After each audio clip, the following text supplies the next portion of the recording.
ನಮಸ್ಕಾರ. ಸುದ್ದಿ ಮೃದಂಗ ನ್ಯೂಸ್ಗೆ ಸ್ವಾಗತ. ನಾನು ಎಚ್.ಎಸ್. ಸುಧೀಂದ್ರ ಕುಮಾರ್. ಮುಖ್ಯಾಂಶಗಳು: ಬಿಬಿಎಂಪಿ ನೌಕರರ ಸಂಘದಿಂದ ದಿಟ್ಟ ಮಹಿಳಾ ಪ್ರಶಸ್ತಿ ಪ್ರದಾನ.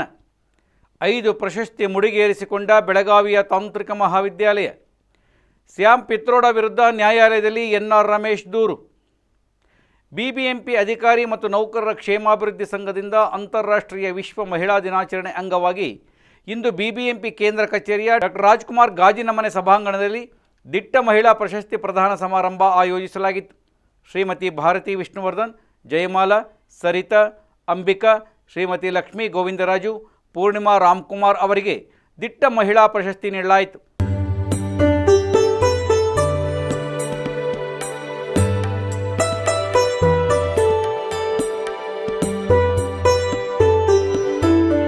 ಸಂಘದ ಅಧ್ಯಕ್ಷ ಎ ಅಮೃತರಾಜು ಸ್ವಾಗತಿಸಿ ಕಾರ್ಯಕ್ರಮ ಆಯೋಜನೆ ಕುರಿತು ವಿವರಿಸಿದರು. ನಮಸ್ಕಾರ. ಅಂತಾರಾಷ್ಟ್ರೀಯ ವಿಶ್ವ ಮಹಿಳಾ ದಿನಾಚರಣೆಯ ಶುಭಾಶಯಗಳನ್ನ ಈ ಸಂದರ್ಭದಲ್ಲಿ ಸಲ್ಲಿಸುತ್ತಾ, ಬೃಹತ್ ಬೆಂಗಳೂರು ಮಹಾನಗರ ಪಾಲಿಕೆ ಅಧಿಕಾರಿ ಮತ್ತು ನೌಕರರ ಕ್ಷೇಮಾಭಿವೃದ್ಧಿ ಸಂಘದ ವತಿಯಿಂದ ಸತತವಾಗಿ ಹಲವಾರು ವರ್ಷಗಳಿಂದ ಅರ್ಥಪೂರ್ಣವಾಗಿ ಅಂತಾರಾಷ್ಟ್ರೀಯ ವಿಶ್ವ ಮಹಿಳಾ ದಿನಾಚರಣೆನ ಆಚರಣೆ ಮಾಡ್ತಾ ಬರ್ತಿರೋದು ಒಂದು ವಾಡಿಕೆ ಅಂತ ಹೇಳ್ತೀವಿ. ಅದಕ್ಕೆ ಈ ವೇದಿಕೆನೇ ಸಾಕ್ಷಿ ಅಂತ ಸಹ ಈ ಸಂದರ್ಭದಲ್ಲಿ ನಾನು ಹೇಳಕ್ಕೆ ಇಚ್ಛೆ ಪಡ್ತೀನಿ. ಬೃಹತ್ ಬೆಂಗಳೂರು ಮಹಾನಗರ ಪಾಲಿಕೆ ಅಧಿಕಾರಿ ಮತ್ತು ನೌಕರ ಕ್ಷೇಮಾಭಿವೃದ್ಧಿ ಸಂಘ ನಾಡು ನುಡಿಗೆ ಕೀರ್ತಿ ತರುವಂತಹ ಕೆಲಸನ ದೇಶ ವಿದೇಶಗಳಲ್ಲಿ ಮಾಡ್ತಾ ಬಂದಿರೋದು ತಮಗೆಲ್ಲ ಗೊತ್ತಿದೆ. ಇದಕ್ಕೆ ಸ್ಫೂರ್ತಿದಾಯಕರು, ಪ್ರೋತ್ಸಾಹಕರು ನಮ್ಮ ಬೃಹತ್ ಬೆಂಗಳೂರು ಮಹಾನಗರ ಪಾಲಿಕೆ ಹೆಚ್ಚಿನ ಮುಖ್ಯ ಆಯುಕ್ತರು ತುಷಾರ್ ಗಿರಿನ ಸಾಹೇಬರ ಈ ಸಂದರ್ಭದಲ್ಲಿ ನಾನು ಹೇಳಕ್ಕೆ ಇಚ್ಛೆ ಪಡ್ತೀವಿ. ಬಹುಶಃ ಅಂತಾರಾಷ್ಟ್ರೀಯ ವಿಶ್ವ ಮಹಿಳಾ ದಿನಾಚರಣೆ ಮಾರ್ಚ್ 8 ತಮಗೆಲ್ಲ ಗೊತ್ತಿರೋ ವಿಷಯ. ಆದರೆ ಮಾರ್ಚ್ 8 ಎರಡನೇ ಶನಿವಾರ ಇದ್ದ ಕಾರಣ ನಾವು ಅವತ್ತು ಮಾಡೋಕ್ಕಾಗಿಲ್ಲ. ಹಾಗಾಗಿ ಇವತ್ತು 10ನೇ ತಾರೀಕು ವರ್ಕಿಂಗ್ ಡೇ ಇರೋದ್ರಿಂದ ಮಾಡಿದ್ವಿ. ಅಧಿವೇಶನ ನಡೀತಾ ಇದೆ. ಮುಖ್ಯ ಆಯುಕ್ತರು ಸಿಕ್ಕಾಪಟ್ಟೆ ಕೆಲಸ ಕಾರ್ಯಗಳಲ್ಲಿ ತೊಡಗಿದ್ರು. ಅವ್ರನ್ನ ನಾವು ಮನವಿ ಮಾಡ್ಕೊಂಡ್ವಿ, ಸರ್ ಕಾರ್ಯಕ್ರಮಕ್ಕೆ ಬರಲೇಬೇಕು ಅಂತ. ಮುಖ್ಯಮಂತ್ರಿಗಳು ಮತ್ತು ಉಪಮುಖ್ಯಮಂತ್ರಿಗಳ ಜೊತೆ ಒಂದು ಬಿಸಿ ಕಾರ್ಯಕ್ರಮ ಇದ್ರೂ ಸಹ ಅರ್ಧ ಗಂಟೆ ಕಾರ್ಯಕ್ರಮಕ್ಕೆ ಬಂದು ಉದ್ಘಾಟನೆ ಮಾಡಿರ್ತಾರೆ. ಅವರಿಗೆ ಬೃಹತ್ ಬೆಂಗಳೂರು ಮಹಾನಗರ ಪಾಲಿಕೆ ಅಧಿಕಾರಿ ಮತ್ತು ನೌಕರ ಕ್ಷೇಮಾಭಿವೃದ್ಧಿ ಸಂಘದಿಂದ ಆತ್ಮೀಯವಾಗಿ ಅವರಿಗೆ ಸ್ವಾಗತವನ್ನು ಬಯಸ್ತಾ, ಕೆ.ಜಿ. ರವಿ ಕಾರ್ಯದರ್ಶಿ ಮತ್ತು ಎ.ಜೆ. ಬಾಬು ಅವರು ಹೂಗುಚ್ಛ ನೀಡುವ ಮೂಲಕ ಅವರಿಗೆ ಸ್ವಾಗತ ಬಯಸಬೇಕಂತ ಕೆ.ಜಿ. ರವಿ ಮತ್ತು ಎ.ಜೆ. ಬಾಬು ಎಂಬ ದಾಖಲೆಗೆ ಗುರಿಯಾಗಿರುವಂತಹ ಕಾರ್ಯಕ್ರಮದ ನಿರ್ದೇಶಕರಾಗಿ, ಹಾಗೆ ಇಡೀ ಭಾರತದಲ್ಲಿ ಮೊದಲ ಬಾರಿಗೆ ಅಂತಾರಾಷ್ಟ್ರೀಯ ಏರ್ ಶೋ ಸತತವಾಗಿ ಮಲ್ಟಿ ಕ್ಯಾಮೆರಾ ನೇರ ಪ್ರಸಾರ ಮಾಡಿದ ಮೊದಲ ಮಹಿಳೆ. ಮಾಸ್ಕೋ, ಜಪಾನ್, ಫ್ರಾನ್ಸ್ನ ಲಿಯೋನ್ ಹಾಗೂ ಬೆಲ್ಜಿಯಂನಲ್ಲಿ ವಿಶ್ವವಿದ್ಯಾಲಯದಲ್ಲಿ ವಿದ್ಯುನ್ಮಾನ ಮಾಧ್ಯಮದ ಕುರಿತು ಪ್ರಬಂಧ ಮಂಡನೆ.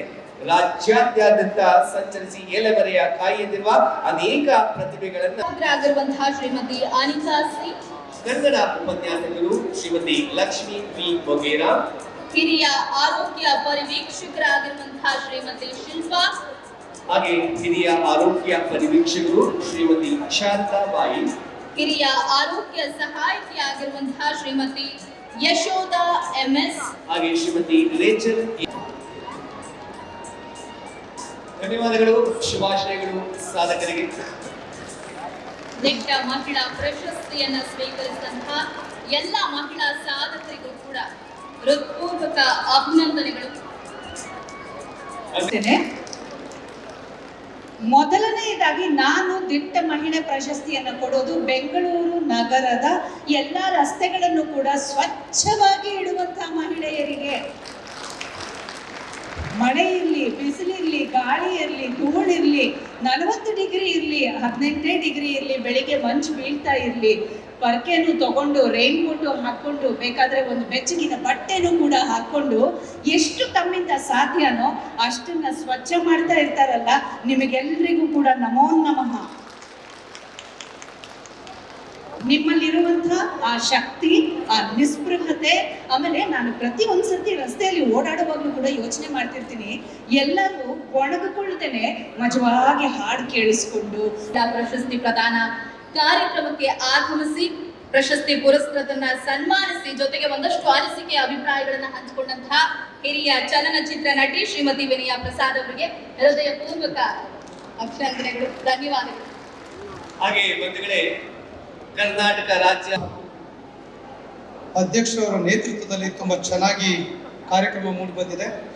ನಾವೆಲ್ಲ ಕೂಡ ಅಂತಾರಾಷ್ಟ್ರೀಯ ದಿನಾಚರಣೆಯನ್ನು ಏನು 8ನೇ ತಾರೀಕು ಆಚರಣೆ ಮಾಡಬೇಕಾಗಿತ್ತು, ರಜೆ ಇರೋದ್ರಿಂದ ಇವತ್ತು ನಮ್ಮ ಅಧ್ಯಕ್ಷರು ಇವತ್ತು ಆಯೋಜನೆಯನ್ನು ಮಾಡಿದ್ದಾರೆ ಎನ್ನುವಂಥ ಮಾತನ್ನು ಅವ್ರ ಮಾತುಗಳಲ್ಲಿ ಈ ಸಂದರ್ಭದಲ್ಲಿ ಹೇಳ್ತಾ, ವಿಶೇಷವಾಗಿ ಒಂದೇ ವೇದಿಕೆಯಲ್ಲಿ ಇವನ್ನೆಲ್ಲ ಕೂಡ ಕರ್ಕೊಂಬರುವಂಥದ್ದು, ನಮ್ಮ ಹಿರಿಯ ಚಲನಚಿತ್ರ ನಟಿಯರನ್ನು ಕರ್ಕೊಂಬರುವಂಥದ್ದು ಅಷ್ಟು ಸುಲಭದ ವಿಷಯ ಅಲ್ಲ.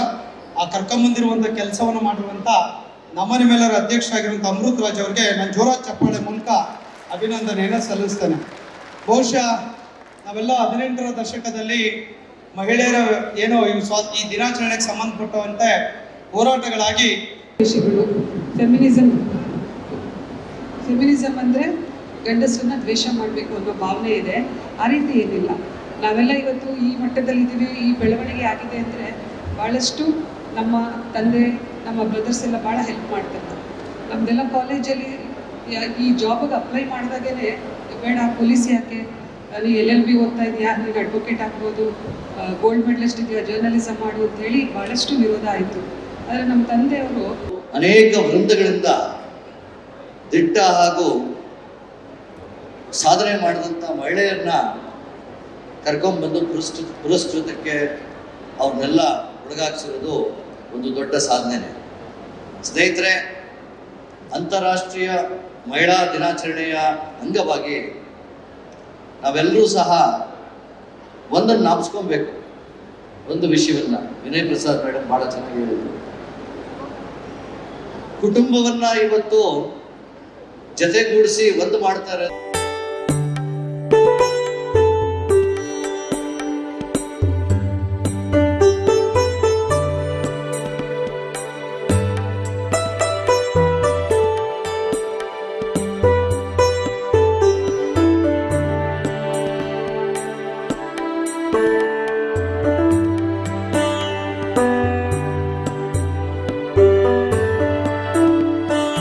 ಬಿಬಿಎಂಪಿ ಆಡಳಿತಾಧಿಕಾರಿ SR ಉಮಾಶಂಕರ್, ಮುಖ್ಯ ಆಯುಕ್ತ ತುಷಾರ್ ಗಿರಿನಾಥ್ ಸೇರಿದಂತೆ ಹಲವು ಅಧಿಕಾರಿಗಳು ಉಪಸ್ಥಿತರಿದ್ದರು. ಕಾರ್ಯಕ್ರಮಕ್ಕೂ ಮುನ್ನ ವಿವಿಧ ಸಾಂಸ್ಕೃತಿಕ ಕಾರ್ಯಕ್ರಮಗಳು ಆಯೋಜನೆಗೊಂಡಿದ್ದವು. ವಿಶ್ವೇಶ್ವರಯ್ಯ ತಾಂತ್ರಿಕ ಮಹಾವಿದ್ಯಾಲಯ ಬೆಳಗಾವಿಗೆ ಎಕನಾಮಿಕ್ ಟೈಮ್ಸ್ ಎದುಟೆಕ್ ಸಮಿಟ್ 2025ರಲ್ಲಿ 5 ಪ್ರಶಸ್ತಿಗಳನ್ನು ಮುಡಿಗೇರಿಸಿಕೊಂಡಿದೆ.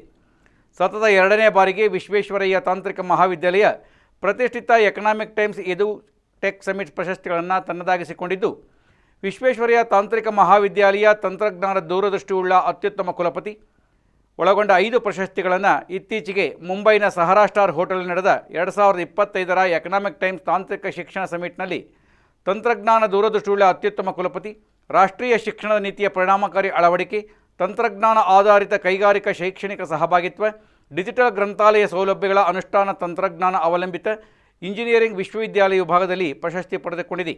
ಈ ಪ್ರತಿಷ್ಠಿತ ಸಮಿಟ್ನಲ್ಲಿ ಭಾರತದ ಹಲವಾರು ಖಾಸಗಿ ಹಾಗೂ ಸಾರ್ವಜನಿಕ ವಿಶ್ವವಿದ್ಯಾಲಯಗಳು ಪಾಲ್ಗೊಂಡಿದ್ದವು. ಬೆಳಗಾವಿಯ ವಿಶ್ವೇಶ್ವರಯ್ಯ ತಾಂತ್ರಿಕ ಮಹಾವಿದ್ಯಾಲಯವು ಈ 26 ವರ್ಷಗಳಲ್ಲಿ ಇದೊಂದು ಅಸಾಧಾರಣ ಸಾಧನೆಯಾಗಿದೆ.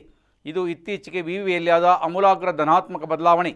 ವಿದ್ಯಾರ್ಥಿ ಕೇಂದ್ರಿತ ಸುವ್ಯವಸ್ಥೆ, ಕೌಶಲ್ಯ ಆಧಾರಿತ ಔದ್ಯೋಗಿಕ ಬೇಡಿಕೆಯ ಶಿಕ್ಷಣದ ಪಠ್ಯಕ್ರಮ ಜಾರಿ, ಸಂಶೋಧನೆ ಮತ್ತು ನಾವೀನ್ಯತೆಯ ಸಂಸ್ಕೃತಿಯನ್ನು ಯುವ ಪೀಳಿಗೆಯಲ್ಲಿ ಬೆಳೆಸುವತ್ತ ಕ್ರಾಂತಿಕಾರಿ ಹೆಜ್ಜೆಗಳ ನೀಡುತ್ತಾ ಕೈಗಾರಿಕಾ ಹಾಗೂ ವಿದ್ಯಾಸಂಸ್ಥೆಗಳನ್ನು ಒಗ್ಗೂಡಿಸುವ ನಿಟ್ಟಿನಲ್ಲಿ ಅನೇಕ ಕ್ರಾಂತಿಕಾರಿಕ ಕಾರ್ಯಕ್ರಮಗಳನ್ನು ಅನುಷ್ಠಾನಗೊಳಿಸಿದ ಪರಿಣಾಮ ಸತತ 2ನೇ ಬಾರಿಗೆ ಇಂತಹ ಪ್ರತಿಷ್ಠಿತ ರಾಷ್ಟ್ರಮಟ್ಟದ ಪ್ರಶಸ್ತಿಗಳನ್ನು ತನ್ನದಾಗಿಸಿದೆ. ಈ ಸಂದರ್ಭದಲ್ಲಿ ಕುಲಪತಿಗಳಾದ ಡಾಕ್ಟರ್ ಎಸ್ ವಿದ್ಯಾಶಂಕರ್, ಕುಲಸಚಿವರು, ಮೌಲ್ಯಮಾಪನ ಅವರು ಈ ಸಂದರ್ಭದಲ್ಲಿ ಮಹಾವಿದ್ಯಾಲಯದ ಶಿಕ್ಷಕರು ಹಾಗೂ ವಿದ್ಯಾರ್ಥಿಗಳು ಮತ್ತು ಇದಕ್ಕೆ ಕಾರಣರಾದ ಎಲ್ಲರಿಗೂ ಶುಭ ಕೋರಿ ಅಭಿನಂದಿಸಿದರು. ರಾಹುಲ್ ಗಾಂಧಿ ಮತ್ತು ಸೋನಿಯಾ ಗಾಂಧಿ ಅವರಿಗೆ ಅತ್ಯಾಪ್ತ ಮತ್ತು ಕಾಂಗ್ರೆಸ್ ಪಕ್ಷದ ಸಾಗರೋತ್ತರ ಘಟಕದ ಅಧ್ಯಕ್ಷರಾಗಿರುವ ಸತ್ಯನಾರಾಯಣ್ ಗಂಗಾರಾಮ್ ಪಿತ್ರೋಡಾ ಆಲಿಯಾ ಸ್ಯಾಮ್ ಪಿತ್ರೋಡಾರವರು ಫ್ಲಟ್ ಎಂಬ ಹೆಸರಿನ ಸಂಸ್ಥೆಯನ್ನು 1996ರಲ್ಲಿ ಮುಂಬೈ ನಗರದಲ್ಲಿ ನೋಂದಾಯಿಸಿ ಕರ್ನಾಟಕ ರಾಜ್ಯ ಅರಣ್ಯ ಇಲಾಖೆಯ 5 ಹೆಕ್ಟೇರ್ 12.35 ಎಕರೆ ವಿಸ್ತೀರ್ಣದ ಮೀಸಲು ಅರಣ್ಯ ಪ್ರದೇಶವನ್ನು ಬೆಂಗಳೂರಿನ ಯಲಹಂಕ ಬಳಿಯ ಜಾರಕಬಂಡೆ ಕಾವಲ್ನಲ್ಲಿ 1996ರಲ್ಲಿ 5 ವರ್ಷಗಳ ಗುತ್ತಿಗೆಗೆ ಪಡೆದು ನಂತರ 2001ರಲ್ಲಿ 10 ವರ್ಷಗಳ ಗುತ್ತಿಗೆಗೆ ನವೀಕರಣ ಮಾಡಿಸಿಕೊಂಡಿದ್ದು, ಇದಾದ ನಂತರ 2011ರಿಂದ ಈ ಸಂಸ್ಥೆಗೆ 12.35 ಎಕರೆ ವಿಸ್ತೀರ್ಣದ ಮೀಸಲು ಅರಣ್ಯ ಪ್ರದೇಶದ ಗುತ್ತಿಗೆ ಅವಧಿಯನ್ನು ವಿಸ್ತರಿಸಾಗಿಲ್ಲ. ಆದರೂ ಕಳೆದ 14 ವರ್ಷಗಳಿಂದ ಕಾನೂನಿನ ಎಲ್ಲ ನಿಯಮಗಳನ್ನು ಗಾಳಿಗೆ ತೂರಿ 150 ಕೋಟಿಗೂ ಹೆಚ್ಚು ಸರ್ಕಾರಿ ಮೌಲ್ಯದ ಹಾಗೂ 300 ಕೋಟಿಗೂ ಹೆಚ್ಚು ಮಾರುಕಟ್ಟೆ ಮೌಲ್ಯವನ್ನು ಹೊಂದಿರುವ ಯಲಹಂಕ ಬಳಿ ಇರುವ 12.35 ಎಕರೆ ವಿಸ್ತೀರ್ಣದ ಈ ಅತ್ಯಮೂಲ್ಯ ಸರ್ಕಾರಿ ಸ್ವತ್ತನ್ನು ತಮ್ಮ ಸುಪರ್ದಿಯಲ್ಲಿ ಇಟ್ಟುಕೊಂಡು ಅದರಲ್ಲಿ ಬೆಳೆಯಲಾಗುತ್ತಿರುವ ಅಪರೂಪದ ಗಿಡಮೂಲಿಕೆ, ಔಷಧಿ ಸಸಿಗಳ ಮಾರಾಟ ಮತ್ತು ಅದರ ಉತ್ಪನ್ನಗಳ ಮಾರಾಟದಿಂದ ಪ್ರತಿ ವರ್ಷ 5 ರಿಂದ 6 ಕೋಟಿಗಳಷ್ಟು ಅಕ್ರಮ ಆದಾಯ ಗಳಿಸುತ್ತಿರುತ್ತಾರೆ ಎಂದು ಬಿಬಿಎಂಪಿ ಆಡಳಿತ ಪಕ್ಷದ ಮಾಜಿ ನಾಯಕ ಹಾಗೂ ಭ್ರಷ್ಟಾಚಾರ ವಿರೋಧಿ ವೇದಿಕೆ ಅಧ್ಯಕ್ಷ ಎನ್ಆರ್ ರಮೇಶ್ ದೂರಿದ್ದಾರೆ. ತಮ್ಮ ಅತ್ಯಾಪ್ತನಾಗಿರುವ ಮತ್ತು ಪ್ರಲತ್ ಸಂಸ್ಥೆಯ ಸಂಸ್ಥಾಪಕ ಸದಸ್ಯನಾಗಿರುವ ದರ್ಶನ್ ಶಂಕರ್ ಎಂಬಾತನ ಮೂಲಕ ಬೃಹತ್ತಾದ ಅಕ್ರಮ ಕಟ್ಟಡವನ್ನು ಈ ಮೀಸಲು ಅರಣ್ಯ ಪ್ರದೇಶದಲ್ಲಿ ನಿರ್ಮಿಸಿ institute of Ayurveda and integrative medicine ಎಂಬ ಆಯುರ್ವೇದ ಆಸ್ಪತ್ರೆಯನ್ನು ಕಾನೂನುಬಾಹಿರವಾಗಿ ನಡೆಸುತ್ತಿದ್ದಾರೆ. ಈ ಸಂಬಂಧ ಕಳೆದ ಫೆಬ್ರವರಿ 24ರಂದು ದಾಖಲೆಗಳ ಸಹಿತ ಲೋಕಾಯುಕ್ತದಲ್ಲಿ ಮತ್ತು ಜಾರಿ ನಿರ್ದೇಶನಾಲಯದ ದೂರುಗಳನ್ನು ದಾಖಲಿಸಲಾಗಿತ್ತು. ಸ್ಯಾಮ್ ಪಿತ್ರೋಡಾ ಮತ್ತು ದರ್ಶನ್ ಶಂಕರ್ ಎಂಬುವರು ಕರ್ನಾಟಕ ಅರಣ್ಯ ಇಲಾಖೆಯ 4 ಹಿರಿಯ ಅಧಿಕಾರಿಗಳ ಸಹಕಾರದಿಂದ ಕಬಳಿಸಿರುವ ಬೃಹತ್ ಸರ್ಕಾರಿ ಭೂ ಕಬಳಿಕೆಯ ಹಗರಣಕ್ಕೆ ಸಂಬಂಧಿಸಿದಂತೆ ಈ ದಿನ ಸಂಪೂರ್ಣ ದಾಖಲೆಗಳ ಸಹಿತ ಕರ್ನಾಟಕ ಭೂ ಕಬಳಿಕೆ ನಿಗ್ರಹ ವಿಶೇಷ ನ್ಯಾಯಾಲಯದಲ್ಲಿ ಸರ್ಕಾರಿ ಭೂ ಕಬಳಿಕೆ ಸೇರಿದಂತೆ ಕ್ರಿಮಿನಲ್ ಪ್ರಕರಣವನ್ನು ದಾಖಲಿಸಲಾಗಿದೆ ಎಂದು ಎನ್ಆರ್ ರಮೇಶ್ ತಿಳಿಸಿದ್ದಾರೆ.